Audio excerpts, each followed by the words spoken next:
अस्सलाम वालेकुम नाज़रीन, आऊं आहियां ख्वाजा नसीमुद्दीन नवी ॾिसी रहिया आहियो सिंधरंग न्यूज़ HD। ख़बरुनि जो सिलसिलो जारी रखंदे हींअर रिपोर्ट अवां शेयर कंदासीं अहमदपुर खां।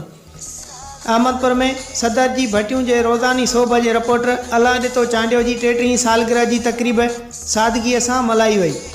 तक़रीब में पीर जो ॻोठ ऐं अहमदपुर जे साफ़िन बदरुद्दीन ख्वाजा, अब्दुर्रज़ाक कलोड़ो, वसीम गुमरो, मासूम सदिलो, नादर हुसैन नारेजो, अशरफ मेतलो, अशफाक अहमद धोकी, ख्वाजा नसीमुद्दीन ऐं ॿियनि शिरकत कई।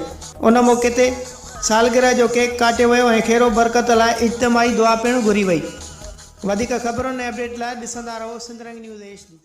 वो आदमी काम करने जाता है सुबह और उसकी इनकम पे कोई डिपेंडेंट है, यानी कि उसकी इनकम उसके डिपेंडेंट के लिए बहुत ज़रूरी है। अगर वो नहीं आएगी तो प्रॉब्लम होगा। अगर वो जॉबलेस हो जाता है तो वो जॉब ढूंढता है, कोशिश करता है और काम कर लेता है। लेकिन अगर एक लम्हे के लिए सोचे कि अगर उसको कुछ हो जाए और वो ना रहे तो उसकी इनकम कहाँ से आएगी।